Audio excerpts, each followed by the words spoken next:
दिल्ली की रानी। एक थी रानी। क्योंकि राजा की मौत एक हादसे में हो गई थी, रानी को ही राज्य संभालना पड़ रहा था। रानी का नाम था रानी रश्मिवती। रानी ईमानदार थी और प्रजा की सेवा में लगी रहती थी। एक दिन उसके दरबार में 3 नौजवान आए, रमेश, सुरेश और दिनेश। कहो, क्या सहायता कर सकती हूँ मैं तुम्हारी? हम आपके दरबार में काम करना चाहते हैं ताकि जनता की सेवा कर सके। लेकिन अभी तो तुम्हारी उम्र बहुत छोटी है। तुम लोगों को तो अभी अपनी पढ़ाई पर ध्यान देना चाहिए। हमारा मन पढ़ाई में नहीं लगता। माता पिता को लगता है कि हम किसी के लायक नहीं है और हम साबित करना चाहते हैं कि हम लायक हैं। उत्साह बहुत अच्छा है, मगर अभी उम्र कच्ची है तुम लोगों की। अरे उम्र से क्या होता है रानी जी? शास्त्रों में लिखा है कभी किसी के ज्ञान को उसकी उम्र के आधार पर नहीं देखना चाहिए। बात तो सही है तुम्हारी।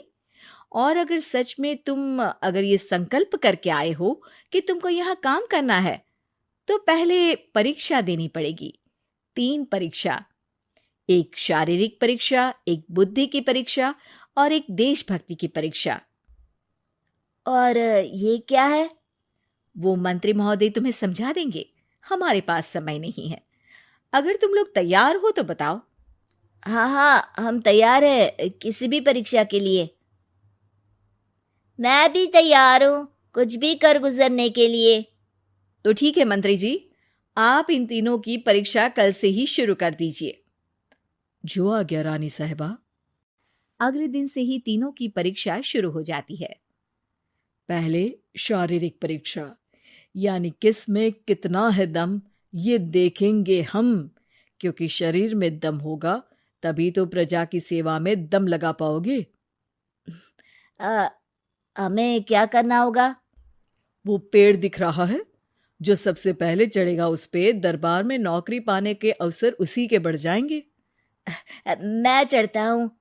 अरे रुको रुको, गिनती गिनने दो।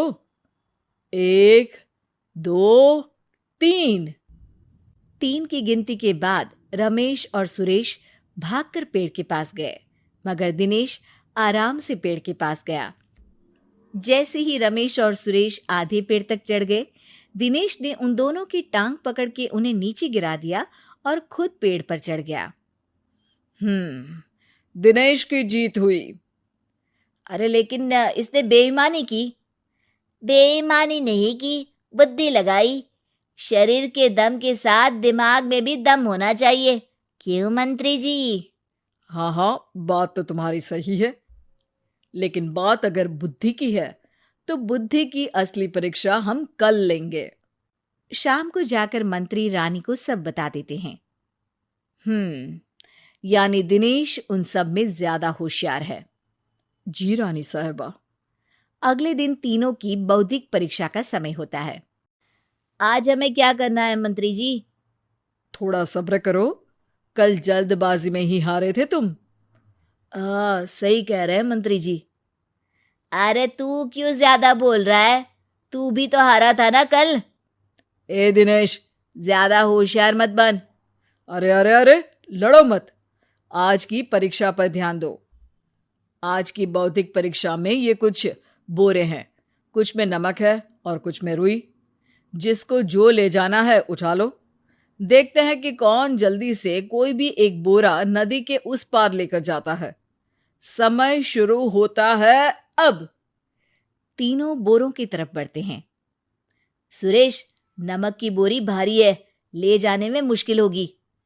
हाँ हाँ, सही कह रहा है, रुई हल्की है, हम दोनों रुई लेकर चलते हैं। अरे भाई, मैं तो नमक लेकर जाऊंगा। रमेश और सुरेश ये सोचकर हंसते हैं कि आज तो दिनेश हार ही जाएगा। दौड़ शुरू होती है। 1, 2, 3। तीनों नदी की तरफ भागते हैं। रुई में वजन कम होने के कारण रमेश और सुरेश आगे निकल जाते हैं और दिनेश थोड़ा पीछे। पर जैसे ही वो सब नदी में जाते हैं, दिनेश की बोरी का नमक गलने लगता है और वजन कम हो जाता है, जबकि रमेश और सुरेश की रुई में पानी भर जाता है और बोरी का वजन बढ़ जाता है। अरे ये इतनी भारी क्यों हो गई रमेश? अरे मुझे क्या पता, शायद जादुई बोरी है। अरे लगता है कि हम बेवकूफ बन गए। बने नहीं हो, तुम हो ही बेवकूफ। इतना तो पता होना चाहिए कि पानी में नमक गल जाएगा। दिनेश का पूरा नमक गल जाता है और बोरी खाली हो जाती है। वो जल्दी से रेस पूरी कर लेता है। इस परीक्षा के विजेता भी दिनेश ही हैं। उसने दिमाग लगाकर दिखा दिया कि वो बौद्धिक परीक्षा में भी रमेश और सुरेश से आगे है। अब कल तुम्हारी देशभक्ति की परीक्षा होगी, जो स्वयं रानी माँ लेंगी। रात को फिर मंत्री रानी के पास जाकर बता देते हैं कि आज की परीक्षा में कैसे दिनेश ने अक्लमंदी दिखाई और बौद्धिक परीक्षा में भी उसी की जीत हुई। अरे वाह, दिनेश तो हमारे बहुत काम आ सकता है। हम उत्साहित हैं कल की परीक्षा के लिए। वो तो ठीक है रानी साहिबा, लेकिन हमने सुना है कि पड़ोसी राज्य का राजा आकाशदीप हमारे राज्य की सीमा में घुसपैठ कर रहा है। ये तो चिंता की बात है। हमें जल्द ही कुछ करना चाहिए। अगले दिन रमेश, सुरेश और दिनेश अपनी आखिरी देशभक्ति की परीक्षा के लिए दरबार में आते हैं। प्रणाम रानी साहिबा। नमस्कार रानी जी। प्रणाम रानी माँ। हमने तुम्हारी परीक्षा पर गौर किया। दिनेश आगे हैं। हम तुम तीनों में से किसी दो को ही दरबार में काम दे सकते हैं। किसी एक को आज जाना होगा। तो देशभक्ति की परीक्षा के लिए तैयार हो? पूरी तरह से। मैं तीनों से एक ही सवाल करूंगी।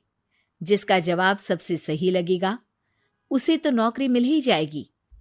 फिर दूसरे सबसे सही जवाब देने वाले को भी काम मिलेगा। आप लोगों का समय शुरू होता है अब। ज्यादा सोचने का समय नहीं होगा। जो मन में पहली बात आए उसका जवाब दे।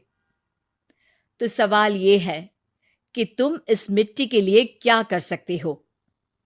मैं इस मिट्टी को साफ रखूंगा। यहाँ के लोगों के भोजन की कमी को मैं पूरी करूंगा। मैं यहाँ के लोगों को गले लगा लगा के उनको खुशी दूंगा रानी माँ, और गरीबों के लिए घर बनवाऊंगा। मैं इस मिट्टी के लिए किसी की जान भी ले सकता हूँ रानी माँ। मंत्री, दिनेश को एक तलवार दो। जी रानी जी। दिनेश, पड़ोसी राज आकाशदीप की जान तुम्हारे हाथ में है। जाओ, अपना काम पूरा करो। आज रात को तुम उस पर हमला करोगे जब वो सो रहा होगा। दिनेश वहां से चला जाता है। रानी माँ, ये आपने क्या किया? अभी किया नहीं है मंत्री जी। आप आकाशदीप को संदेशा भिजवाओ कि पड़ोसी देश का एक कातिल रात को उन पे हमला करेगा और दिनेश को पकड़वा दो। अरे, ये आप क्या कह रही हैं? और क्यों कर रही हैं आप ऐसा? राजा को लगेगा कि हमने उसकी मदद की, उसकी जान बचाकर।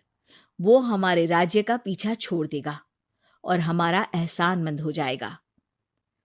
और दिनेश का क्या होगा? इस राज्य को दिनेश जैसे शातिर और लड़ाकू लोगों से ज्यादा जरूरत है। ऐसे लोगों की जो लोगों को खाना खिलाने की और खुश करने की बात करे। और ये गुण सुरेश और रमेश में है। इन्हें नौकरी दे दो। दिनेश बहुत चतुराई से नौकरी हड़पना चाहता था, जिसके लिए उसने रमेश और सुरेश जैसे दोस्तों का भी नुकसान किया। पर रानी ज्यादा चतुर निकली। उसने एक तीर से दो निशाने लगाए। दिनेश जैसे खूंखार युवक को राज्य से बाहर करवा दिया और पड़ोसी राजा आकाशदीप को अपना एहसानमंद कर लिया। पूरा दरबार रानी की जय जयकार कर रहा था।